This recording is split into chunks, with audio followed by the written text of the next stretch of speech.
மாம்பழ தேடி ரிலீஸ் ஆகி ஒரு 2 வீக்ஸ்ல ஷூட்டிங்கை ஸ்டார்ட் பண்ணிடுவோம். இப்ப நான் தப்பா பேசிட்டோம் தெரியாது, மன்னிப்பு காட்டுகிறேன். இந்த கலைஞர்கள் எல்லாம் இருக்கிறார்கள், வித் உறுப்பினர்கள். ஸோ அதுக்காக தான் சொன்னேன். இந்த படம் தயாரிக்க போற படம் காலாவதியான மருந்து, எக்ஸ்பயர் மருந்து, அதான் பேரு.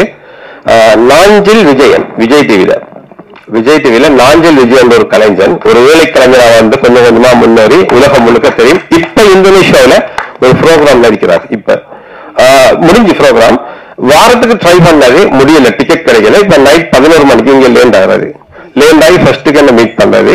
ஸோ அந்த போஸ்டரை, அவருக்கு முதல் படம் விஜய் டிவியிலிருந்து நாங்க கொண்டு வந்து, அவருக்கும் பல புகழ்பெற்ற அவரும் ஓரளவு புகழ் பெற்றிருக்கிறது. ஸோ அதை நாங்கள் பயன்படுத்திக் கொள்கிறோம். விட்ஃபா ஸோ சூப்பரான ஒரு ஸ்கிரிப்ட்ல அவரை ஒரு கதையின் ஹீரோவாக நாங்கள் அந்த போஸ்டரை நீங்க எல்லாரும் சேர்ந்து வெளியிட்டுறோம் சார். நான் நினைக்கிறேன் நீங்க தான் அதுக்கு மெயின் வில்லன் சார். நீங்க கொஞ்சம் சொல்லுங்க ராஜன் சார், கொஞ்சம் எமௌண்ட் பார்த்து வாங்க சொல்லி கொஞ்சம் ஃப்ரீயா பண்ணுவாரு. என்ன நான் போகஸ் பண்ணிட்டேன், அவர் தான் இதுக்கு வில்லன், பொருத்தமா இருக்கும், அந்த கதைக்கு பொருத்தமா இருக்கும். வில்லன் நல்ல நல்லவர் கொஞ்சம், ரைட், அதை கொஞ்சம் லான்ச் பண்ணிடுவோம். Sorry Karthik, sorry.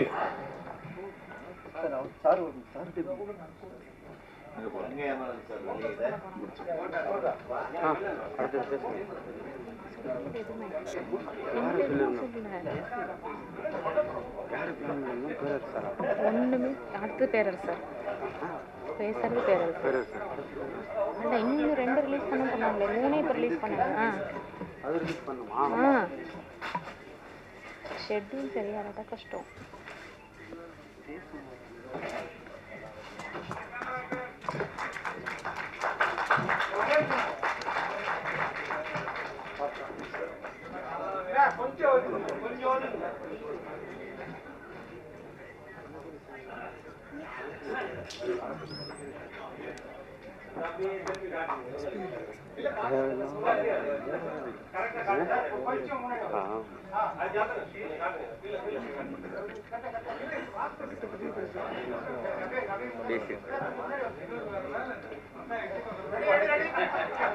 ஏப்பா விப்பா வைஸ் பிரசிடென்ட் 2 நிமிஷம் பேசிடுறோம். அவங்க பேசிட்டோம், விஷயம் கலகலப்பாக பேசி சொல்கிறேன் இருப்பான்.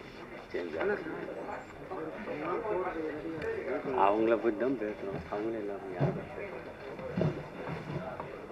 நீ 2 அண்ணா இருக்கு ரிலீஸ் பண்ணது, 2 அண்ணா ரிலீஸ் பண்ணதுக்கு இருக்கு.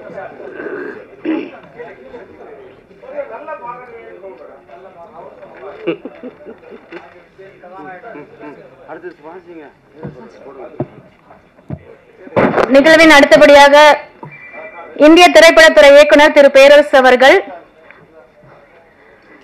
சொல்லலாமா சார்? பழனி, திருப்பதி, திருத்தணி அப்படின்னு சொல்லும் போது உங்களுக்கு எல்லாருக்குமே தெரிஞ்சிருக்கும். சிவகாசி மேற்கொண்டு என்ன சொல்ல விட மாட்டாங்க. பழனி, தருமபுரி, நானே சொல்லிடுறேன். அப்புறம் திருவண்ணாமலை, இந்த ஊருக்குறா போன பேரரசு இப்ப பேச போறார்.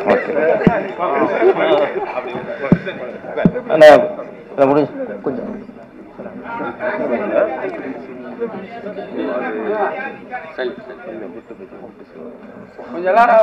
கொஞ்சம் கொஞ்சம் கொஞ்சம் அந்த பேக் கொஞ்சம் கொஞ்சம் ஓகே.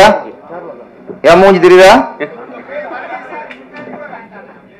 ஓகே, அவுட் ஆஃப் சேர்க்கிறங்க. படிவு சொன்ன மாதிரி சிவாஜி சொன்னார்ல, ஸ்ரீராம்.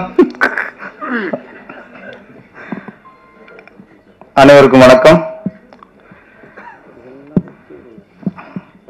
பாதி நேரத்தை ஆடி விக்குமார் சார் பேசிட்டு போயிட்டாரு, மிச்ச நேரத்தில் நாங்களாம் பகிர்ந்து கொண்டே இருக்கு. நம்ம கடைசி நாங்கள் பேசுறதுக்கு டைம்லாம் போகுது.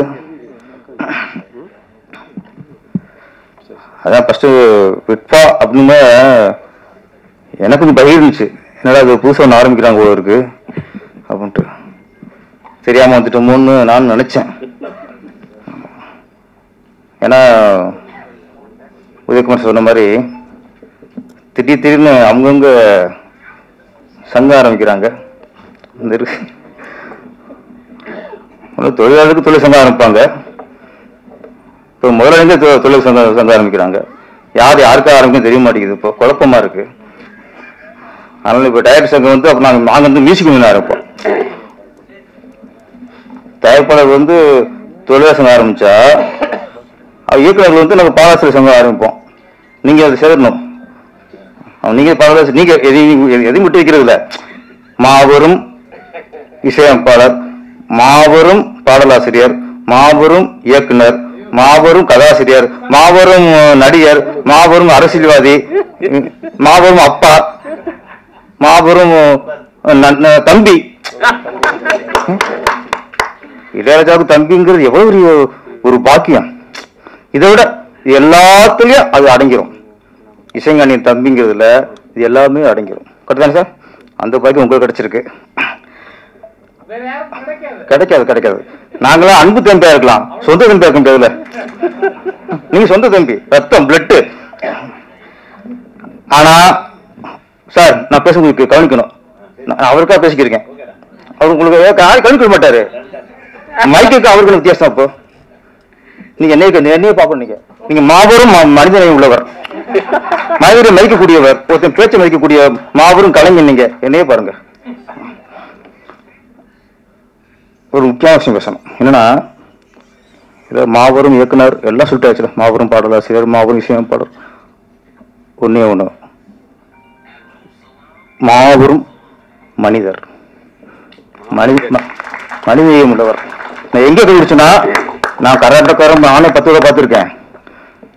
மூக்குத்தி பூமியில மாசமோ மார்கழி மாசம், நேரமோ ராத்திரி நேரம். அது மாதிரி கிக்குப்பட்ட யார் போட முடியாது. அதே மாதிரி இப்போ நீலவான ஓடையில் நீந்துகின்ற வெண்ணிலா இதெல்லாம் போட்டிருக்காரு. எல்லாத்தோட நான் சமூகத்தில் கண்டு வியந்த ஒரு விஷயம், நெகிழ்ந்த ஒரு விஷயம். கங்கேமரங்கிறது யார்? இயக்குனரா, பாடலாசிரியரா, நடிகரா? எல்லாத்தையும் மீறி ஒண்ணும். இயக்குனர் இமயம் பாரதி ராஜா அவரோட மகன் சமீபத்தில் இறந்துட்டார், எல்லாருக்கும் தெரியும். அப்போ இறந்த அன்னைக்கு நிறைய பேர், முதல்வர்ல இருந்து நிறைய அரசியல்வாதிகள் வந்து நிறைய திரைப்படத்துறையில் பெரும் கலைஞர்லாம் வந்து பார்த்துட்டு போனாங்க. அன்று கங்கேமன் சாரும் வந்தார். அங்கே நாங்கள் இருந்தோம். அதுக்கப்புறம் நான் தொடர்ந்து வீட்டுக்கு போயிட்டு இருக்கேன். ஏன்னா எனக்கு பக்கத்து வீடு ஈஞ்சம்பாக்கம், அவருக்கு நீலாங்கரை. 3வது நாள் நான் பாரதி அவரோட நான் இருக்கேன். எல்லாரும் தெரியும், பெத்த பிள்ளைய பறி கொடுத்து தேர்தலில் பெருந்துயரம் வந்து மகனை இழக்கிறது, மகள் இழக்கிறது தான் பெருந்துயரம். அவ்வளவு துக்கத்தின் உச்சத்தில் இருக்காரு. அவரு உடஞ்சு போயிட்டுருக்காரு. நாங்களாம் சும்மா பேசி பார்க்கணும், அவர் சொல்லி பார்க்குறோம். அவருக்கு மைண்டில் எதுவுமே ஏறல. அவர் ஆட்டுக்கு பித்து பிடிச்ச மாதிரி உட்காந்துருக்காரு. 86, 87 வயசு அவருக்கு. அங்கே வந்தார் கங்கேமரன் சார். பழைய நண்பனா இருக்கலாம், பழைய நண்பர்கள் பலர் வந்து போனாங்க. அப்படியே அருகில் உட்காந்துட்டு தோல்ல கை போட்டு பழைய நினைவுலாம் பேசுறார் சார். அவர் பேச அவருக்கு ஒரு பேசுற மாற்றத்தை பார்க்குறேன். அதை விட நம்ம எத்தனை பாட்டு சொன்னோம்ல, அந்த சூழல்ல பாரதிராஜா அவர்களுக்கு ஒரு 5-6 பாடல்ல பாடினார் சார், பக்கத்தில் உட்காந்துட்டு. உலகத்துல அதை விட ஆர்வம் எதுவும் இல்லை. அதுக்கப்புறம் இவர் பாட அப்படியே இருந்தவரு அப்புறம் இவர் மூச்சியை பார்க்குறாரு. மாற்றங்களே வருது. அப்புறம் அவர் பேச ஆரம்பிக்கிறாரு.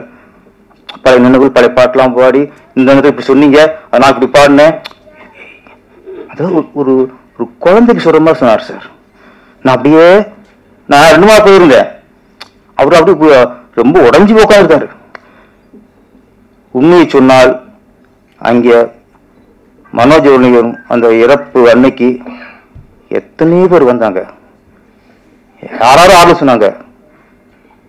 ஆனா கங்கேமரன் சொன்ன ஆறுதல் அன்றைக்கு அர்த்தமுள்ளதா இருந்தது. சார் நான் மறுநாள் போனேன் சார். நான் மாற்று நான் பார்த்தேன், நான் தொடர்ந்து போயிட்டு இருந்தேன். இவர் பானதுக்கு அப்புறம் தான் அதுக்கப்புறம் அப்போதான் டீ சாப்பிட ஆரம்பிச்சார். வேணாம் வேணாம் வேணாம் தள்ளுறாரு. இவர் எல்லாம் சொன்னதுக்கு அப்புறம் தான் அவர் ஏதோ கொஞ்சம் சாப்பிட்டார் சார். அப்ப நீங்க சினிமாவுக்கு எத்தனையோ பாட்டு போட்டிருப்பீங்க, நாங்க ரசிச்சிருக்கோம். எத்தனையோ சூழலுக்கு பாட்டு போட்டிருக்கீங்க, நாங்க ரசிச்சிருக்கோம். ஆனா ஒரு பையனை இழந்த ஒரு 86 வயசு தகப்பனுக்கு ஆவலா அன்னைக்கு பாட்டு பண்ணீங்கல்ல, அதுக்கு ஈடு உலகத்தை எதுவும் இல்லை சார். நீங்க விளையாட சொல்லியிருக்கலாம். நம்ம காமெடி பேசணும், மாபெரும் இசையமைப்பாளர். நீங்க மனிதரியம் உள்ள இசையமைப்பாளர் சார். இப்படி ஒரு நண்பன் கிடைச்சதுக்கு உண்மையிலே பாரராஜா அவர்கள் கொடுத்து வச்சிருக்கணும். நாங்களாம் அவங்க இயக்கம் வந்துச்சு, நம்மளாம் அந்த வயசுல போட்டு நம்ம யாரும் வந்து பேசுவானா, ஆறுதல் சொல்லுவாங்களான்ட்டு. அதுல கங்கை அமரன் என்பவர் சினிமா கலைஞர்ல சிறந்த மனிதர்.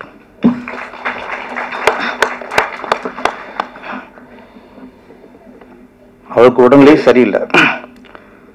ஆனா உடல் சோர்வை தவிர கங்கை அமரன் அவர்களுக்கு உள்ளம் சோர்வு அடையாது. அவர் இருக்கணும் கலகலப்பாவே இருக்கும், அப்போ கலகலப்பாவே இருக்கும். ஏன்னா இதுல அவர் ஒரு சின்ன கொண்டு உட்காந்துருக்காரு, அவரும் சளைச்சவர் இல்லை. அவரும் பாடலாசிரியர், அவரும் சில நிறைய பாடல்கள் எழுதி பெரிய ஹிட்டா இருக்கு. அது மாதிரி கங்கை அமரன் அவரும் பாடலாசிரியர். என்னன்னா நான் சொல்லி இயக்குனராக இருந்து பாட்டு எழுதுறவங்க, இவரும் இயக்குனராக இருந்து பாட்டு எழுதுறவர்.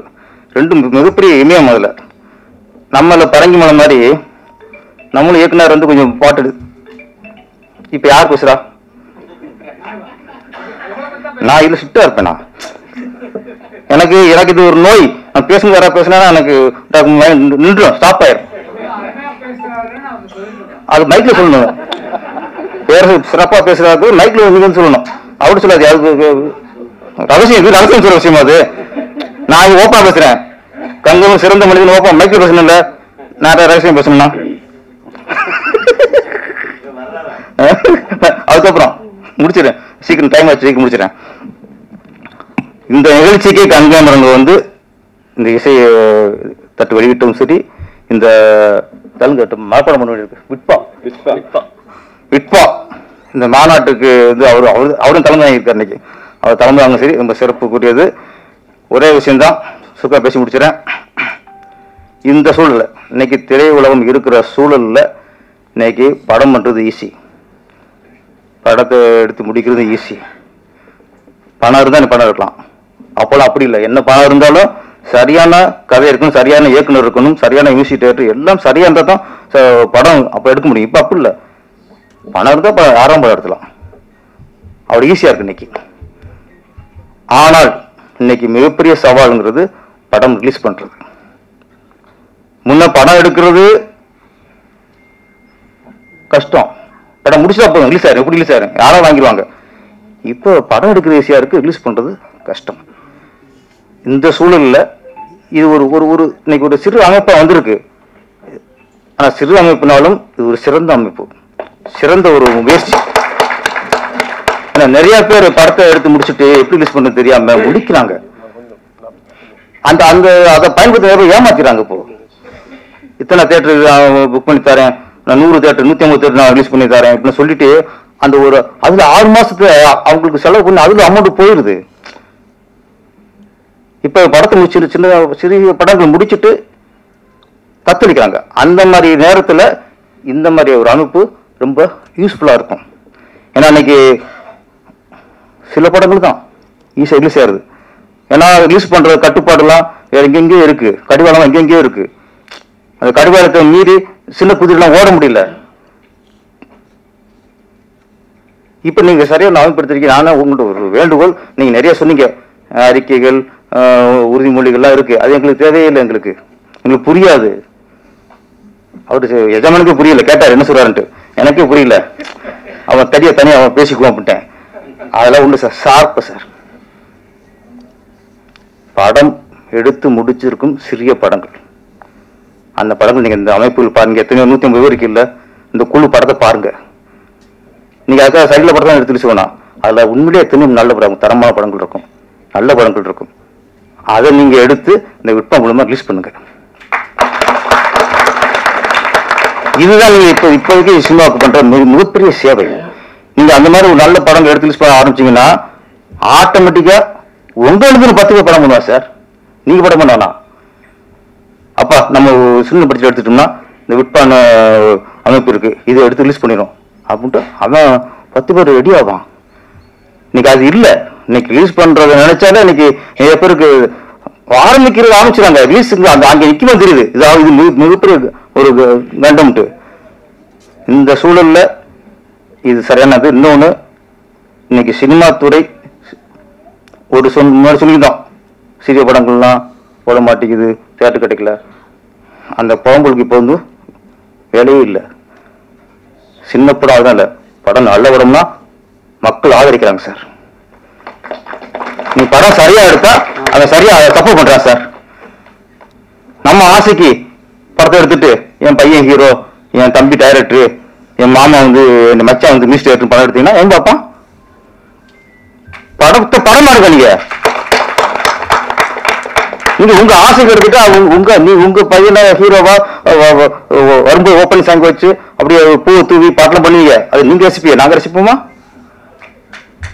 உங்க குழந்தை திமுறா பேசும்போது அதை நீங்க நல்லா நீங்க ரசிப்பீங்க, நாங்க வந்து அப்படி பார்க்க மாட்டோம். என்ன குழந்தை என்ன இப்படி இப்படி வளர்க்குறாங்கன்னு பார்ப்போம். தான் குழந்தை என்ன பண்ணாலும் நம்ம ரசிப்போம் சார். அடுத்தவங்க யோசிப்பான். பிள்ளை வளர்க்கறது எனக்கு அப்பா பெத்த திட்டுவான். அதனால சின்ன படம் எல்லாம் சின்ன படம்னா சின்ன படம் தான் இல்லை சார். நல்ல படம், தரமான படம், மக்களுக்கு பிடிச்ச படம். அது சிறிய படம் பெரிய படம் இல்லை, அது சரியா இருந்தா ஓடுது இப்போ. ஆனா என்ன ஒரு நல்ல இப்பதான் உருவாயிட்டு வருது, மக்கள் தேட்டருக்கு வர ஆரம்பிச்சிட்டாங்க. இந்த நேரத்துல நாங்க தப்பு பண்றோம். சினிமா துறை வந்து நாங்க தப்பு பண்றோம். எங்களுக்கு அடிச்சுக்கிட்டு இருக்கோம், எங்களுக்கு ஒற்றுமை இல்லை. மக்கள் சரியா வரா, சினிமாவும் சரியில்லை. நாங்க சரி பண்ணிக்கணும். ஃபர்ஸ்ட் நாங்க சரி பண்ணிக்கணும். எங்களுக்குள்ள பிரச்சனையா நான் பேசி தீர்த்துக்கணும். என்ன கவலைன்னா நல்ல இப்ப சினிமா ஒரு ஆரோக்கியம் வர்ற நேரத்துல ஒரு சின்ன பிரச்சனைகள். இதை வந்து நான் இன்னும் சொல்லல, எல்லாரும் பொறுப்பு தான். பெப்சியும் பொறுப்பு, தயாரிப்பாளரும் கவுன்சிலும் பொறுப்பு, ஷாம்பரும் பொறுப்பு, நடப்பு சங்கம் பொறுப்பு. எல்லாம் கூடணும் சார். இல்ல ஒண்ணு கூட்டி பேசணும். சினிமாவில் வந்து இன்னைக்கு டேக்ஸ் மட்டும் எத்தனையோ கோடி போய்கிட்டு இருக்கு. சென்ட்ரல் கவர்மெண்ட்டுக்கும் ஸ்டேட் கவர்மெண்ட்டுக்கும் அவங்க பொறுப்பு. நீங்க படம் ஓடிச்சுன்னா டேக்ஸ் மட்டும் கொடுக்கணும் வாங்கிக்கிறீங்கல்ல. எங்களுக்குள்ள அங்களுக்கு ஒரு பிரச்சனை இருக்குல்ல, யார் வருவா? கவர்மெண்ட் உள்ள வரணும். அது உங்க பொறுப்பு சார். எங்கேயாவது ஒரு சட்டம் சரியில்லை, எங்கேயாவது பிரச்சனை, ஒரு திருவிழாவில் பிரச்சனை, ஒரு ஒரு மீட்டிங்ல பிரச்சனைனா உள்ள வராங்களா கவர்மெண்ட்? என்ன பிரச்சனை கேட்கறாங்களா? சினிமாக்குள்ள பிரச்சனை கவர்மெண்ட் கேட்கணும். அவங்க வந்து கோரிக்கை கேட்கணும்னு நினைக்காதீங்க, நீங்க கேளுங்க. நீங்க பிரச்சனை எம்ஜிஆர் சினிமாவில் சின்ன சலசலப்பா என்னன்னு கேட்பாரு. பிரச்சனை ஜெயலலிதா சினிமாவில் எதனா அவங்க கூட்டு கேட்பா என்ன பிரச்சனை கேட்பாங்க. கலைஞர் அவர்கள் அரசியல் எந்த அளவுக்கு நினைச்சாரோ அதோட பல கூட சினிமா நினைச்சவர் அவரு. அவர் சினிமாவில் வந்து ஏதாவது பிரச்சனை அவர் கூட்டு கேட்பாரு. என்னப்பாச்சு என்ன பிரச்சனை பேசுங்க சார் ப்ளீஸ். பெப்சியில வந்து எத்தனை 2 லட்சம் பேர் இருக்காங்க நம்பி, 23 கிராஃப்ட். ஒவ்வொருத்தரும் எத்தனை குடும்பத்தில் எத்தனை உறுப்பினர் இருக்காங்க. இதெல்லாம் கொஞ்சம் மனசுல வச்சுட்டு கொஞ்சம் கவர்மெண்ட் தலையிடணும். நடிகர்கள் நான் சொல்றேன், ரஜினிகாந்த் அவர்கள் தயாரிப்பாளர், கமல்ஹாசன் அவர்கள் தயாரிப்பாளர், விஜய் அவர்கள் தயாரிப்பாளர், சூர்யா அவர்கள் தயாரிப்பாளர், தனுஷ் அவர்கள் தயாரிப்பாளர், சிம்பு அவர்கள் தயாரிப்பாளர். இன்னைக்கு இருக்கு நடிகர்ல 3/4 பேர் நான் சொல்ற பெரிய நடிகர்ல தயாரிப்பாளர்கள் தான். இங்க நீங்க நடிகரை ஒதுங்கி இருக்காதீங்க. தயாரிப்பாளருக்கு பிரச்சனை வருதா? தயாரிப்பாளருக்கும் தொழிலாளருக்கும் பிரச்சனை இருக்கா? தயவுசெய்து இங்க நடிகரா நீங்க ஒதுங்கி நிற்காதீங்க. நீங்க தயாரிப்பாளராக உள்ள வாங்க, என்னன்னு கேளுங்க, விசாரிங்க, சினிமாவுக்கு நல்லது பண்ணுங்க. நன்றி, வணக்கம்.